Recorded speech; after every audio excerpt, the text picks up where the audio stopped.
Hello, welcome to Ousia Projects. My name is Thomas Ottsen and I'm going to discuss what Scrum is all about. For me, Scrum is about obtaining value, flow and quality. You might have tried it yourself at work someday. You were very intense, always active, trying to obtain the thing you planned at the beginning of the day, but something happened on the way. You had meetings, someone came by to discuss a different project, the phone rings, you got emails, constantly being interrupted by outside interferences. At the end of the day, you've been running all the time, you're exhausted, and you actually didn't get anything of the things you originally intended to do out of the way because of all these contest switches you had on the way. On the other hand, you might have tried a day where everything worked. It was flowing smoothly, you get something done, you needed to discuss something and suddenly the person is just right there. You get the opportunity to dive deep into some problem you have to solve and focus on it and get things solved. And one thing leads to the other. At the end of the day, everything is done and you feel very efficient, very happy. To me, that's what it's all about, to obtaining more flow and less of those stressful days. Now, how does it work then? In order to understand Scrum, we need to first talk a bit about Agile and projects. So I'm going to talk to you about what I call a project paradox. The paradox of any project is that the moment where you take the most decisions is at the beginning of the project, and that's the time you know the least. It's only when you get your hands into the projects and the products and talking to the customers, working with the colleagues, that your knowledge will increase. Not only your knowledge increases, but also the knowledge of the customer who's dreaming about the product. So as they get smarter and know what they want, they're going to ask for changes, because there's no way that they're going to stand here and be happy about what they ordered there, because they couldn't dream about that they knew this little once they are at this time. So the irony is that as a project progresses, you'll get lot of changes, and that the changes, the longer you get into the project, the harder it is to change something. Because if you're changing anything at the very end of the project, you would have to redo a lot of work, a lot of documentation, all the products that your coding has to fit into, a lot of testing has to be redone and rewritten. So it gets hard. It gets expensive and time consuming, and it's a big risk also that you will make new errors because of all the intertwined dependencies the products will have at that point.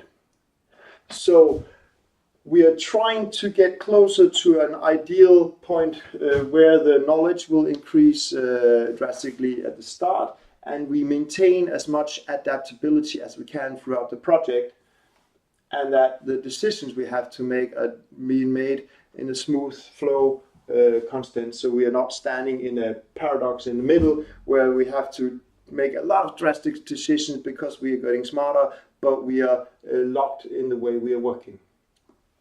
So remember the project paradox. We're going to get back to it later on. Looking at a traditional project, also called a waterfall approach, because it's often done very much into phases, stages where you hand over responsibility to another department and you hand over the work to be done and you hand over what they're going to do next. So typically it's something about analyzation, specification, design, production, coding, documentation, testing, and where you at the end of the project know if you did everything right. If you have to change something here, then you have to go back to these guys and ask them also to change something, and more likely than not, they're going to, at that point, they're going to be working on something else and won't really have a lot of time to go back and think about what they did several weeks ago. This will result in multitasking, that people are trying to do work on several projects at a time. So traditionally, this way of working will be very locked and fixed. and we'll have a lot of contract negotiation up front, as we talked about during the project paradox, that people are going to want to ensure that they fix the project so there's less risk and less uncertainty. However, this is an illusion, because it's still a fact that when you work on something, you're going to get smarter as you go. And therefore, trying to fix everything here in huge contracts is counterproductive. You have to go in and make resource planning for what kind of resources and what kind of skills and functions you are going to need throughout the project. And then you're going to check their availability, and since that's not stable and all the other projects are also coming and getting back to their technical debt, the resource planning has to continuously be updated, and the availability will shift, and then you are going to have to fight for the allocations of the resources. Perhaps you tried it. Once you get to have some progress on your project, the products are going to be made, you're making the handovers from stage to stage, then changes and risk will occur. You're trying to obtain the quality and document the quality, because things are hard and changes occur and your technical debt, you have to rework a lot of things, and this is just reducing your efficiency. You're trying to get people to run faster by being active and giving them a lot of tasks, but still it doesn't make much sense to run fast if you're running in circles about yourself. So how could we look at this in a different manner? Let's get back to the agile approach then. So, talking about agile, we want to make sure that we have a full value chain in every cycle. So we can still divide the projects in stages or phases, or in agile approaches often call them releases, saying when are we going to release next time. But for every release we want to have a complete skill function of analysis, specification, design, production, documentation and testing, so that for every time box we know that we are done with the whole thing. We get a much shorter feedback loop, and we have customer collaboration, so we're not waiting till the end of the project by asking the customer if this is what they wanted. We are continuously inviting the customer by talking to the product owner about what makes a value for you. So we are ensuring that these guys have a continuous collaboration and highly integration, short feedback loop, and they're always talking about what makes value. When we've made this product for you, what have we learned?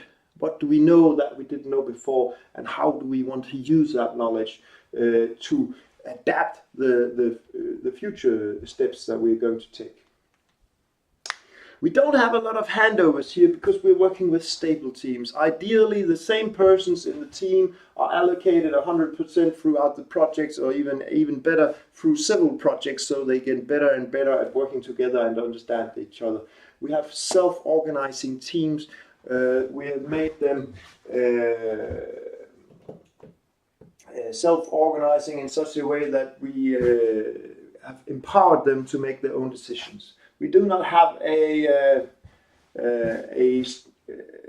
company telling a committee, telling a project manager, telling a team leader, telling a team what to do. We are giving the power to the team and asking them, how would you produce this product for that customer? And then we're supporting them on the way.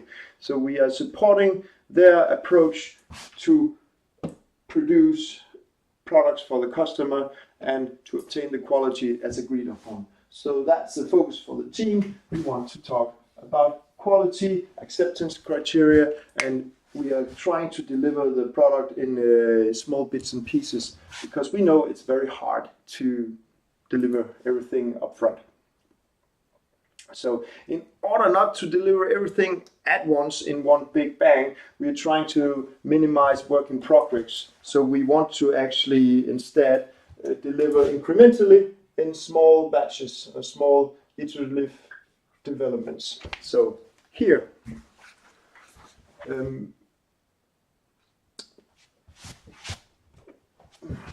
because it's easier just to focus on a small thing, and the whole team is working together, obtaining one thing that we've agreed on makes value for the customer. Then we can also get feedback on that thing. We can easily change it if something isn't fit. It's more adaptable. We get earlier value. We get more focus on the customer as we go along.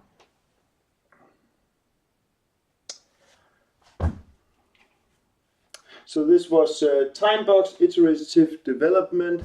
We are basing the content of each time box on empirical process control, meaning that we are only putting so much work into the time box as we know from experience that we've been able to do beforehand. So we have created a sustainable environment where we're not forcing the team to make heroic efforts and to try to fit a lot of work into a small box.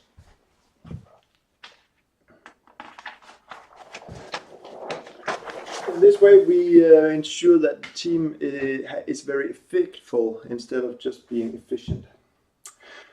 Now, looking at traditional versus agile in another way here, you have a project triangle, which is commonly known by having a certain scope at a certain cost to be finished at a certain scheduled point of time. Now, because of the project paradox, we know that it's very hard to have the whole scope finished at the schedule, and therefore we need to flex often. The scope will change in scope creep, and often it proves hard to follow the plan as you had from the start, and therefore the schedule will shift and the cost will shift. Because you make the contract of delivering the full scope, then you're fixing here and you're trying to flex down here, meaning that you will get back to some new contract negotiations with the customer because you already agreed on a cost and the schedule will now be late. From an agile point of view, we know that the project paradox exists, so we're not trying to fix the full scope up front. We are making a list of something we can call intentions, saying we intend to move in that direction to do this, and we're not quite certain now. We know that we will learn something later, but we can define what it as a minimum has to be able to do, and we can make certain that we have obtained the minimum viable product at this time, and then we can discuss what to add on afterwards. We can fix the schedule because that's a point of time. And because we have a stable team with cross-functional skills and interdisciplinary skills, we are able to be quite certain that they can produce a certain amount of work at a certain amount of time, and we know the cost because we know the amount of people and the effort they put into every time box. They're always completing the iterative developments. They have incremental products here which are finished according to the acceptance criteria and definition of done. So for each step along the way, we know that we don't have to get back to it. And once we summarize, we talk to the customer about which things makes the most value, and we adapt that as we go to make sure that we have something that works at this point of time. Fixing the schedule, fixing the cost, and then fixing the quality, but being flexible on what comes later as we get smarter. Turning it quite upside down. This is what I like to call the tip of the icebergs. In every organization, agile or traditional, we'll have a certain amount of bureaucracy, a certain amount of problems which are hidden in the way we work. You have procedures, you have tools, you have many peoples and departments working together, and sometimes it feels like it's very tough. It's like swimming in a very rigid substance. It's tough to move forward because of all the decision-making processes, of all the tools and all the procedures needs to be followed. Then something might take a couple of weeks in order to be fixed, or a decision to be made. And we begin to consider this as normal because of the actual problems are hidden underneath. So it's just the way things are with ourselves. We have our processes and tools. We have quite comprehensive documentation often. We have contract negotiations, and we're trying to follow the plan that we made because we were trying to reduce the uncertainties and the risks of the projects. Now, if we want to implement Agile or Scrum, the goal for us is to establish transparency by lowering this hidden line of bureaucracy where the problems are not shown. So by focusing on what actually creates the value, we are lowering the bureaucracy, and we are creating a radical transparency where we can immediately see what the problems are, because we are focusing on the individuals and interactions and the working products. We can see how come this decision is not made. It's because of this and that. Okay, let's go fix it. So the radical transparency enables us to fix the products and the problems one at a time by focusing more on individuals and interactions over processes and tools. We want to focus more on working products and working software over comprehensive documentation. We have focus on customer collaboration instead of having heavy contract negotiations, and we are adaptable, responsive to change instead of following a plan. These are the Agile values, as you can read about in agilemanifesto.org. Okay, so let's get back to the board here and talk about how we can make this work.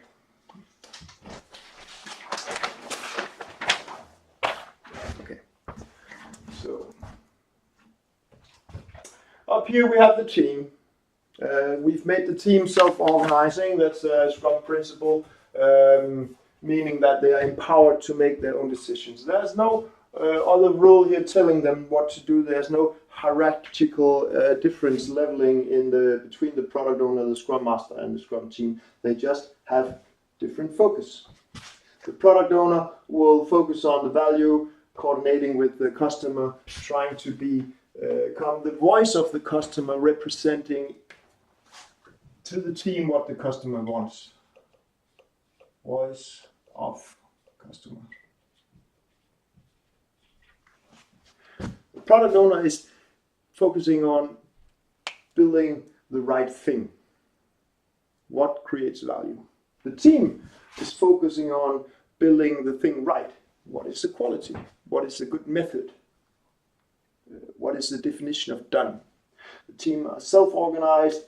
They have cross-functional skills. They have interdisciplinary skills so that they are being able to cover each other's works. We have made them a stable team so that we don't change the team members throughout the projects, and they can make their own decisions. The Scrum Master is focusing on flow. How can we be better? How can we be more effective with the work we are doing? How are we following the Scrum framework and procedures that we have agreed upon? So because we are self-organizing, the team is able to be empowered, motivated, have ownership of the product, and focus inwards on the product. The Scrum Master focus on the process of how do we become better, and the product owner focus out of the team to the customer and other stakeholders, and focus on collaboration, being aware of each other and how to appropriate each other's work to another, and to articulate what the needs are. Because of this collaboration, we are able to make value-based prioritization. A third Scrum principle. So the product owner is asking the customer, what do you want? And then we can make a list of it. We can make a backlog of what we want. We know that we are not being able to deliver the full package at one big bang, so we want to break it down into smaller parts, which we call epics. Each epic could then consist of a number of user stories. We call them user stories because we are trying to tell the function of the feature of each deliverable product as seen from the user. Saying, as a user, I want a functionality so that I get some kind of benefit. So this is called a product backlog.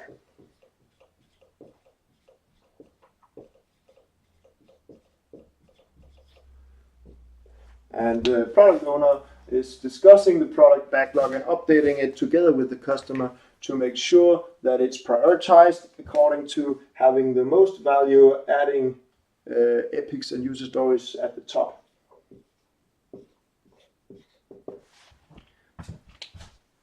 So now the product backlog is groomed and refined with user stories prioritized with the most valuable in top, and we can be able to ask the team to work with iterative development. So we want to make some kind of incremental product release here, and we can ask the team of how much work can you do in this period of time. We're working time boxed as a principle. It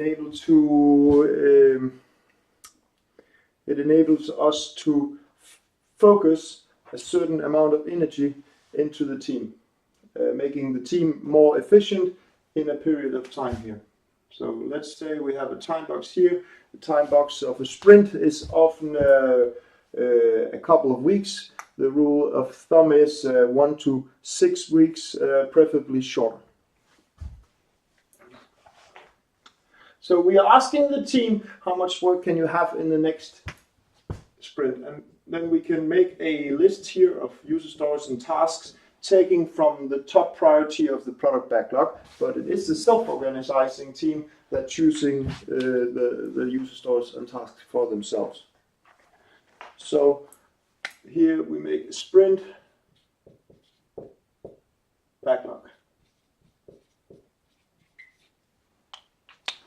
And because we're working with empirical process control, we are only using so many tasks and user stories that we know from experience that we are able to do. So if we say in the last 3 sprints had an average of 24 user stories, then we would choose 24 user stories for the next sprint as well.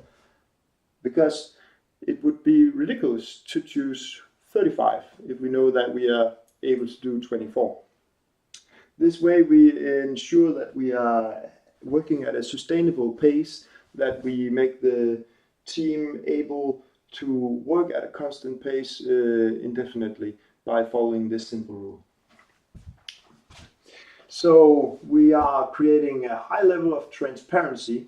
After each cycle, each time box, we can inspect how much we did and the quality of what we did, and then adapt accordingly. So at the end of the time box, we'll have a new product increment, and we will review the quality of that, and we can ask ourselves how to be better the next time.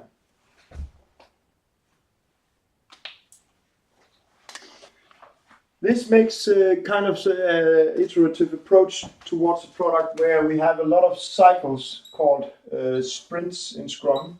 And for each sprint, we have an iterative development of an incremental product which is value adding to the customer.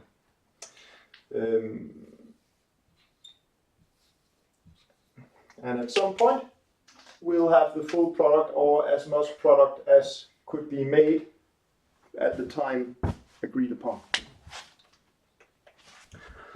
In order to be efficient here, we are working with a definition of ready. We want to make sure that all the user stories which are put into the sprint backlog is something that we've prepared. That's why as the Scrum team here, the development team is working within the Scrum cycle of producing the product. The product owner will be working together with the stakeholders and the customer to refine the product backlog, to break down further user stories, to prioritize them newly, make estimates of the work being done, discuss the methods, the risks, the learnings to be included, and the sequence of it all, so that when we come to the sprint planning session, the content is known and prepared.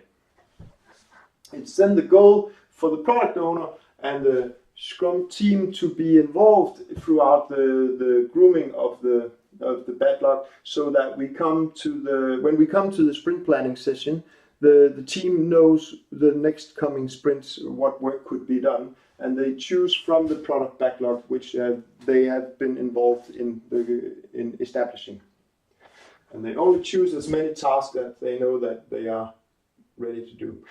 Since they are all ready and prepared, we have all the materials, we have all the inputs, we have talked to the user representatives, we have investigated learnings from previous projects and other methods of doing it, we have identified risks and sequences.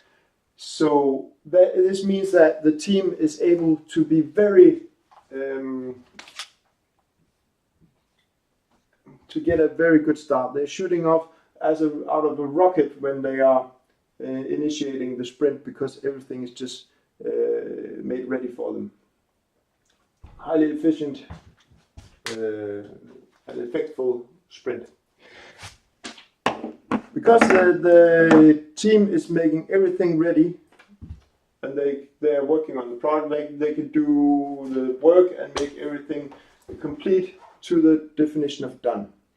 By ensuring high quality in all the incremental products they're doing, they are making sure also that no one has to go back and redo some work.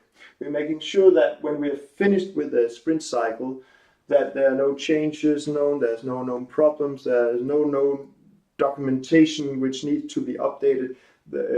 All the tests has been performed and approved, so that there's no technical debt. There's nothing that needs to be reinvestigated later on, which would make it harder for the future me.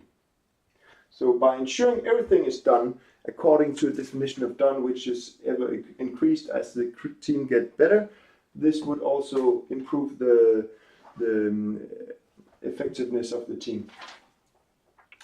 After each sprint, we have a retrospective meeting where the team gets together, discusses how it went, what could we do better, how do we improve, how do we become more efficient, is there anything we should keep doing, is there anything we should improve, what should we start doing, what should we stop doing.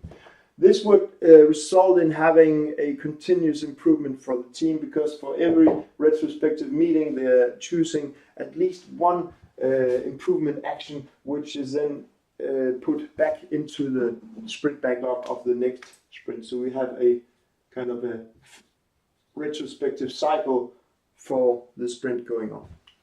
And by focusing on having the backlog ready, having the products done, and having continuous improvement on the team, this will ensure that each sprint will be better than the one we had before, and for the future sprints to be better and better, increasing the effectiveness of the team and creating quality, flow and value. And this is, for me, what Scrum is all about. Thank you.